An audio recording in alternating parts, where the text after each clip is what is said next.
بسم اللہ الرحمن الرحیم۔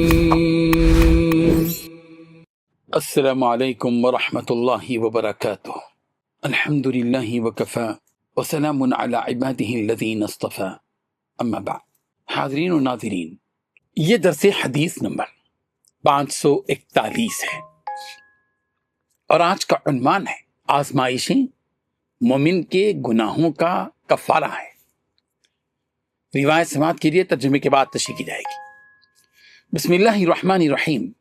عن ابی ہریرہ رضی اللہ عنہ قال قال رسول اللہ صلی اللہ علیہ وسلم ما يزال البلاء بالمؤمن والمؤمنة في نفسه وولده وماله حتى يلقى الله وما عليه خطيئة، رواہ الترمذی۔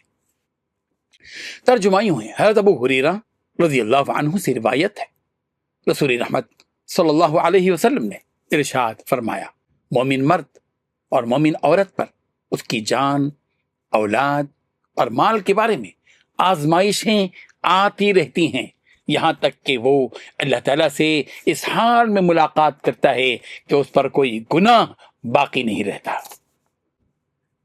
حاضرین و ناظرین، اس حدیث میں رسول رحمت صلی اللہ علیہ وسلم نے مومن کی زندگی میں آنے والی آزمائشوں کی ایک نہایت تسلی بخش حقیقت بیان فرمائی ہے۔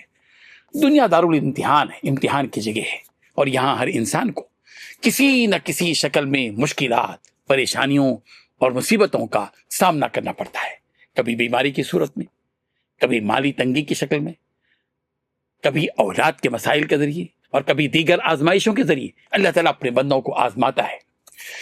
رسول رحمت صلی اللہ علیہ وسلم نے فرمایا کہ مومن پر یہ آزمائشیں مسلسل آتی رہتی ہیں، اور اگر وہ صبر، استقامت اور اللہ تبارک و تعالیٰ پر بھروسے کے ساتھ، توکل کے ساتھ ان کا مقابلہ کرتا ہے تو یہی آزمائشیں اس کے گناہوں کا کفارہ بن جاتی ہیں، یہاں تک کہ ایک وقت ایسا آتا ہے کہ وہ اللہ تعالیٰ کے حضور اس حال میں پہنچتا ہے کہ اس کے گناہ معاف ہو چکے ہوتے ہیں۔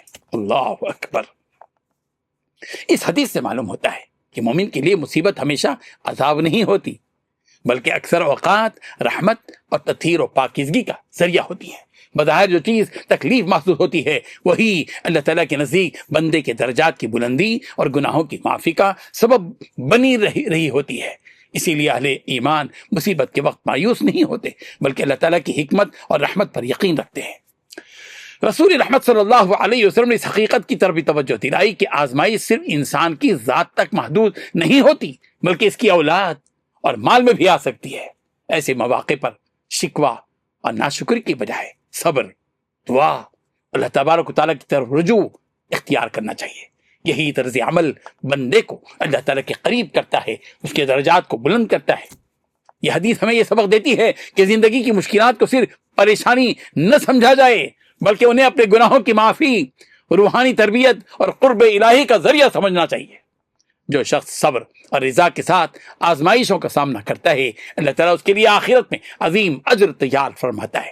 اللہ تعالیٰ ہمیں ہر آزمائش میں صبر و استقامت اختیار کرنے کی توفیق عطا فرمائے، مشکلات کو ہمارے گناہوں کا کفارہ بنا دے، اور ہمیں اپنے فضل و رحمت سے کامل مغفرت نصیب فرما دے، آمین۔ وآخر دعوانا ان الحمد للہ رب العالمین۔